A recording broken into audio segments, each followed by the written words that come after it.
Erwin Rommel had defeated the French in 6 weeks and crushed every opponent he ever faced. But one enemy in North Africa made him want to pull his hair out. The British 7th Armoured Division refused to fight by the rules, regenerated like a hydra, and the Germans called them the most dangerous unit in the entire war. The air along the Egyptian-Libyan frontier wire in June 1940 is a thick, abrasive cocktail of heat and limestone dust that clogs the lungs of every man standing in the sweltering expanse.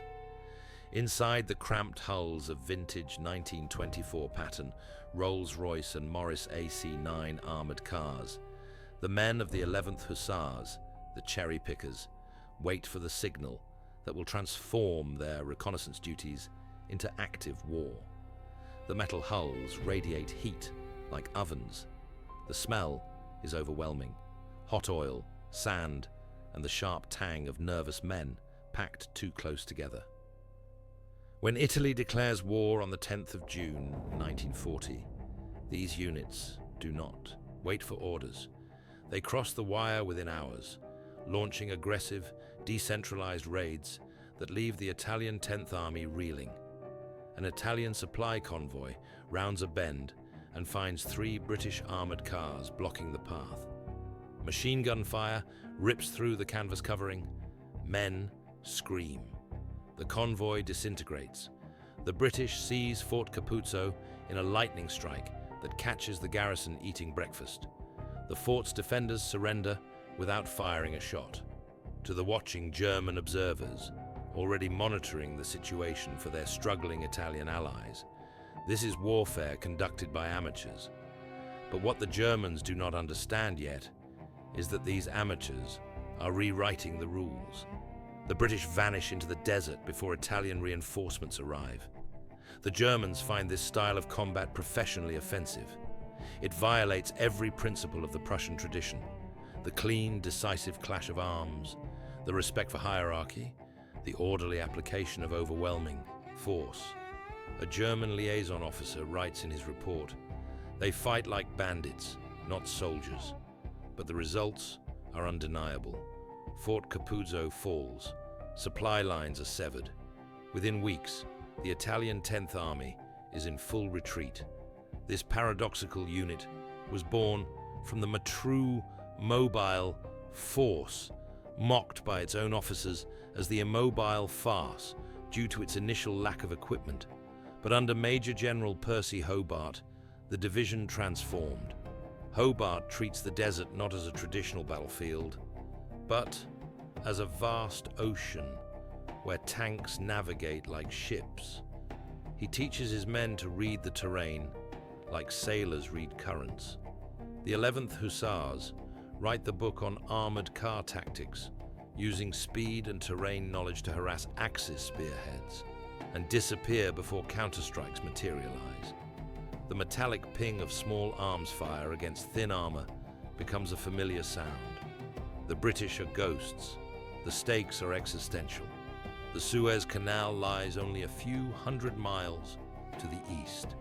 Its loss would mean the collapse of the Allied war effort in the Mediterranean. German staff officers note with growing irritation that these British units refuse to fight like proper soldiers. They launch small unit raids, form ad hoc groupings, and avoid the decisive engagements that the Germans crave. This perception of unorthodoxy lays the groundwork for a deep-seated professional disdain that will define the next 5 years. As the Italians suffer astonishing defeats during Operation Compass, Adolf Hitler realizes that numerical superiority cannot compensate for this new style of warfare. Italian divisions surrender. Equipment is abandoned. The British capture tens of thousands of prisoners while suffering minimal casualties. But what the Italians do not know is that their nightmare is about to get worse. Realizing the Italians are utterly incapable of containing these piratical pests, Hitler signs Operation Sonnenblume into action on the 3rd of February 1941. He orders Erwin Rommel to lead a special blocking detachment to Africa. This decision ignites a blood feud between the desert fox and the desert rats that will last until the very end of the war. Rommel arrives in Tripoli on the 12th of February with the confidence of a man who has never lost. He observes British tactics with a mixture of admiration and contempt. They are clever, but undisciplined. They lack the systematic rigor of German military thinking. Officers wear non-regulation scarves. Radio discipline is atrocious. He is certain that once he applies proper pressure, they will crack. He tells his staff officers, "Give me 1 month." He is wrong. By April 1941, the 7th Armored Division watches its hard-won territory evaporate under Rommel's swift counterattacks. The Afrika Korps pushed forward with shocking speed. German panzers appear where intelligence said they could not be. The British fall back in confusion. But a resilient garrison is left behind in Tobruk. The Australian 9th Division and elements of the 7th Armoured. The city becomes a fortress that refuses to fall, and it is here that the German propaganda machine makes a fatal error. William Joyce, the Nazi broadcaster known as Lord Haw-Haw, begins vitriolic radio addresses aimed at demoralizing the defenders. His voice crackles through shortwave radios in dugouts across Tobruk. He describes them as rats caught in a trap, living in underground holes like vermin. He calls them cowards who hide from honest combat. To the Nazi mind, comparing soldiers to rodents strips them of martial honor. The defenders listen to Joyce's sneering voice. They hear him call them rats. Then someone laughs. The laughter spreads. Within days, the insult becomes a badge of honor. The effect is the exact opposite of what the German High Command intends. The soldiers definitely reclaim the insult. Rats are survivors. Rats are clever. Rats bite back when cornered. This psychological inversion maddens the Germans. German intelligence reports note with bewilderment. The enemy appears to have adopted vermin as their mascot. This is psychologically abnormal. When Major General Michael O'Moore Cree's wife sketches the jerboa insignia at the Cairo Zoo, she creates a permanent mark of defiance. Soldiers begin painting jerboas on their tanks. They cast unofficial rat medals from scrap metal of downed bombers. The gritty feel of these crude tokens becomes a source of pride. But the Germans are frustrated by more than just psychological warfare. What really drives them to fury is the tactical situation. British radio discipline is notoriously poor. The airwaves fill with chatter about rations and casualties, complaints about fuel shortages. German listening posts intercept everything. Rommel's signals, intercept company. 621 provides him with strategic-level insights into British plans, often gleaned from compromised American codes used by military attachés in Cairo. Rommel receives this intelligence within hours, but the British respond with jock columns, highly mobile groups of armored cars and artillery that target the Afrika Korps' fragile supply lines. These columns strike convoys 200 miles behind German lines. They ambush fuel trucks on isolated tracks. They attack airfields at dawn.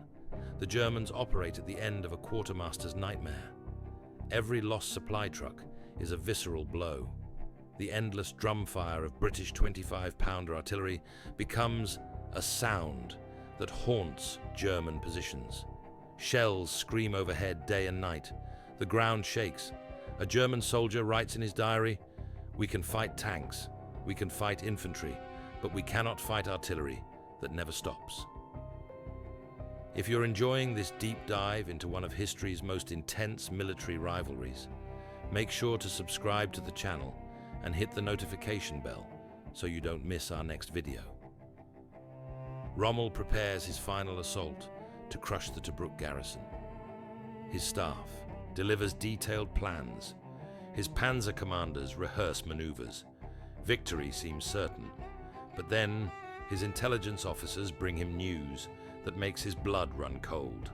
The British have just taken delivery of new American Grant tanks. These vehicles carry armor thick enough to resist German anti-tank weapons and 75mm cannons that can outmatch German panzers at range. The balance of power is shifting. Rommel stares at the intelligence report, then begins replanning his entire offensive. The summer of 1942 arrives with shimmering heat that turns the Gazala line into a lethal chessboard. Rommel spends months preparing a masterstroke to bypass British defensive boxes and strike into their rear. He executes with typical speed and audacity. But for the first time, the 7th Armored Division fields the M3 Grant tank in significant numbers. To German panzer crews, who take immense pride in their Mark III and Mark IV models, the Grant is a monstrous surprise. Its 75mm hull-mounted cannon and thick armor allowed the British to stand their ground at ranges that had been the exclusive domain of the German 88mm flak weapon. The first engagement happens at dawn on the 27th of May. A German panzer company advances across open ground. Then a Grant opens fire from 3,000 yards away. The 75mm shell punches through frontal armor like paper. The tank brews up instantly. The crew bails out with their uniforms on fire. The whoosh of a tank bursting into flames becomes a common sound on both sides. The sickeningly sweet smell of brewed tea over open fires mixes with the acrid stench of burning rubber and flesh.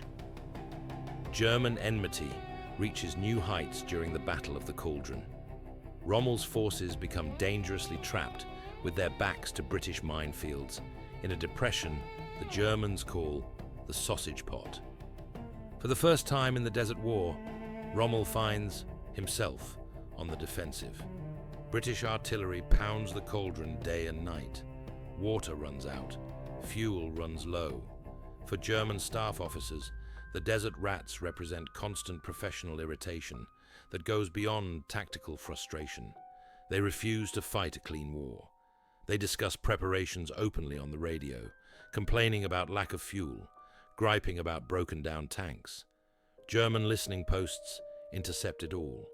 The intelligence officers assure Rommel the British are disorganized. And then the British charge forward in steel coffins like the Sherman and Crusader that burst into flames with alarming regularity. The British nickname for their own tanks, Tommy Cookers, becomes a grim joke. Yet no matter how many tanks Rommel brews up, the 7th Armored Division possesses a supernatural capacity for regeneration. Within weeks of a bitter defeat, the division returned with fresh crews and better tanks. German intelligence officers count British tank losses meticulously. Numbers should mean the 7th Armored ceases to exist, but 3 weeks later, the division appears at full strength with newer equipment. This unfair advantage, granted by Western industrial output, drives Rommel to near despair. He writes, "The British lose 10 tanks and receive 15. We lose 10 and receive 5, if we are lucky." His disdain for his opponents masks his own logistical anxieties. He views the desert rats as scruffy soldiers who lack Prussian military polish. German prisoners are shocked when they see British officers in corduroy trousers and silk scarves, behaving with insouciance that suggests they have already won. British officers brew tea during artillery bombardments. They read novels while waiting for orders. One captured German NCO reports, "They treat this war like a sporting event. It is unsettling." This cultural clash peaks as the British introduce what the Germans call radio psychosis. The constant chatter paralyzes German tactical decision-making. German commanders cannot tell the signal from noise. They assume the British have reconnaissance capabilities they do not possess. Rommel spends hours listening to intercepted traffic, trying to divine intentions from from casual conversations.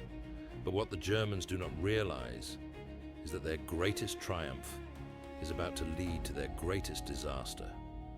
Rommel achieves his masterpiece when he captures Tobruk in June 1942.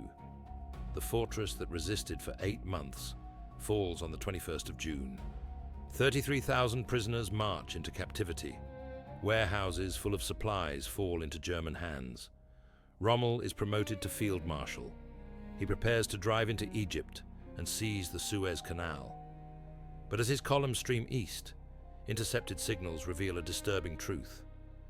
The rats are not retreating to Cairo in panic. They are digging in at El Alamein, a narrow bottleneck between the Mediterranean and the impassable Qattara de Prion.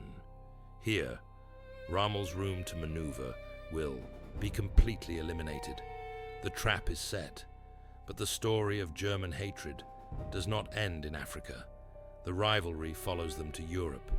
The open desert is replaced by the claustrophobic Norman bocage. On the 13th of June 1944, the 7th Armored Division swans through Villers-Bocage. The column moves at road march speed. Tank crews ride on hulls to escape the heat. They are smoking, chatting, and brewing tea. The war feels distant. Hidden in nearby woods, SS Hauptsturmführer Michael Wittmann observes through binoculars with growing fury. He has been waiting for hours, his Tiger tank concealed in shadow. He watches the British column halt and cannot believe what he is seeing. This is supposed to be the legendary Desert Rats. To Wittmann and his men, who survived the no-quarter war of the Russian front, this display is an insult. They are acting as if they have won the war already, his gunner mutters. Wittmann makes his decision in seconds. He will attack alone and teach these arrogant British bastards what happens when you drop your guard. His decision is driven by more than tactical opportunity. It is personal. The high-pitched scream of an 88mm shell passing through a Cromwell is a sound unlike any other. The shell penetrates thin side armor and detonates inside. The tank simply ceases to be. The clank of the Tiger's turret rotating echoes through the village square.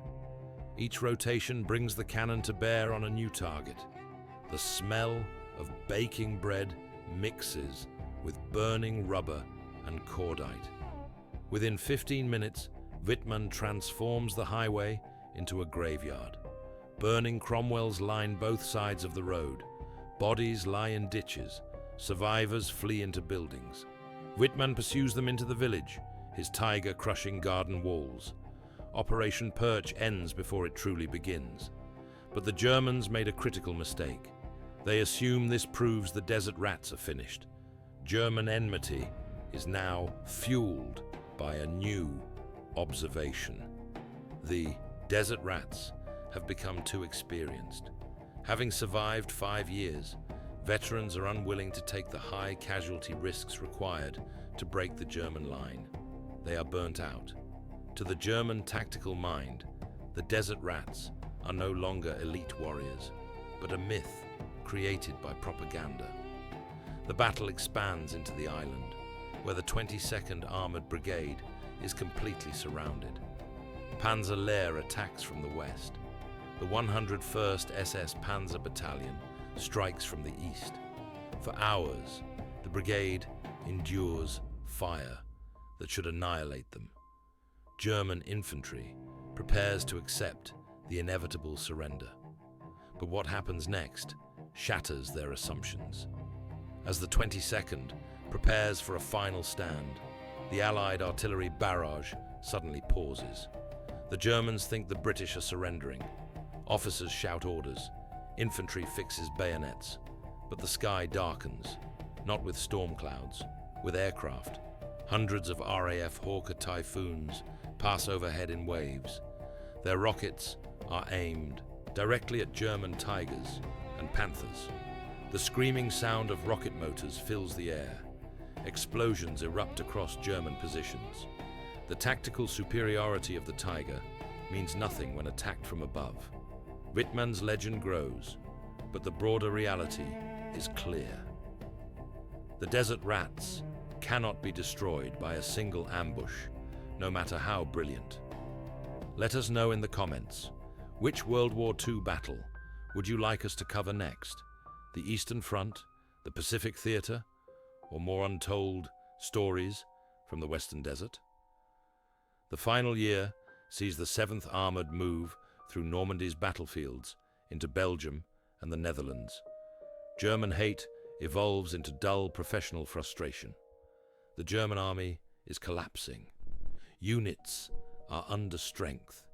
Equipment breaks down. But still, the fighting continues with desperate intensity. By the time the desert rats reach the River Weser in April 1945, they no longer face the elite Afrika Korps. They face fanatical SS and Hitler Jugend forces who fight street by street. These are boys too young to shave and old men too stubborn to surrender. Combat changes dramatically. In the desert, there were tank cannons at thousands of yards. In Germany, it is brutal house-to-house fighting. Grenades explode in confined spaces. Machine weapons fire through windows at point-blank range. On the 16th of April 1945, the division liberated the prisoner of war camp at Fallingbostel. They find their own men behind the wire, soldiers captured years earlier in the desert. The reunion is emotional. Gaunt prisoners embrace their liberators. Stories are exchanged. The circle is closing. This culminates in the surrender of Hamburg on the 3rd of May, 1945. For the Germans, the ultimate humiliation is not just defeat. It is the fact that the vermin they mocked in Tobruk are now the occupiers of their cities. On the 21st of July, 1945, the 7th Armoured parades through the ruins of Berlin. The 11th Hussars, the same unit that crossed the frontier wire in 1940, lead the column. They pass in triumph before Winston Churchill. A signpost at their headquarters shows the long, bloody route from the Egyptian frontier to the heart of the Third Reich. But the legacy of this enmity takes on a new dimension after the conflict ends. The British are no longer interested in military glory. They are desperate for German brainpower, the scientists who design Tigers and V-2 rockets. These men are now more valuable than prisoners. A new race begins, this time with the Soviet Union as adversary. The British launch Operation Matchbox to secure German scientists before the Soviets can grab them. British intelligence realizes that an alliance of German brainpower and Russian resources is the greatest threat to post-war peace. The Desert Rats' war has ended, but the technological war they fought forms the foundation of modern armored doctrine. The tactical reliance on signals intelligence that the British developed became standard practice. The necessity of inter-arm cooperation is now doctrine at every level. The brutal reality of attritional technology transfer continues to define large-scale combat operations in the 21st century. The side that regenerates losses faster wins. These lessons were written in blood across the Western Desert. The piratical raids of the 11th Hussars in 1940 became the blueprint for today's special forces. The improvised jock columns evolved into modern combined arms task forces. The lessons learned in the cauldron about logistics and vulnerability of supply lines informed tank doctrine taught at military academies worldwide. The Germans did not just hate the Desert Rats because they were effective. They hated them because they represented a future of warfare that the rigid Prussian military tradition could not comprehend. Warfare conducted by scruffy, tea-drinking pirates who refused to follow the rules. Warfare that valued results over polish. Warfare that adapted faster than any doctrine could be written. Over 5 years, the 7th Armoured Division served in every major campaign except Sicily. They fought in Egypt, Libya, Tunisia, Italy, France, Belgium, Holland, and Germany. They suffered thousands of casualties across 2 continents. They fought in deserts where temperatures reached 130 degrees. They fought in sieges where they were surrounded and outnumbered. They fought in hedgerows where visibility was measured in yards. They were mocked as rats and vermin. They were ambushed by legends like Michael Whitman. They were outgunned by tigers and panthers. They were outmaneuvered by Rommel. They were outnumbered in almost every major battle, but they never broke. They never surrendered their identity. They never stopped adapting. And when the war ended, they marched through Berlin as conquerors. The jerboa on their shoulders was not just a mascot. It was a symbol of survival against impossible odds, a reminder that adaptability beats perfection, tenacity beats doctrine, and sometimes the vermin win. Today, the legend of the desert rats is not just historical curiosity, it is a fundamental pillar of modern maneuver warfare. The next time you hear about asymmetric tactics or signals intelligence or logistics in modern combat, remember these concepts were forged in the Western Desert by a division the Germans called pirates and vermin. The hatred was real. The respect, earned in blood and fire over 5 years, was even more real. And the legacy continues to shape how armies fight in the 21st century. Because the Germans were right about one thing: the desert rats were not fighting a clean war. They were not following the rules. They were fighting the future. They were inventing modern warfare, one improvised solution at a time, and they won. Want more stories of the underdogs who changed history? Subscribe, hit the bell, and let us know in the comments which battle we should cover next. Thanks for watching.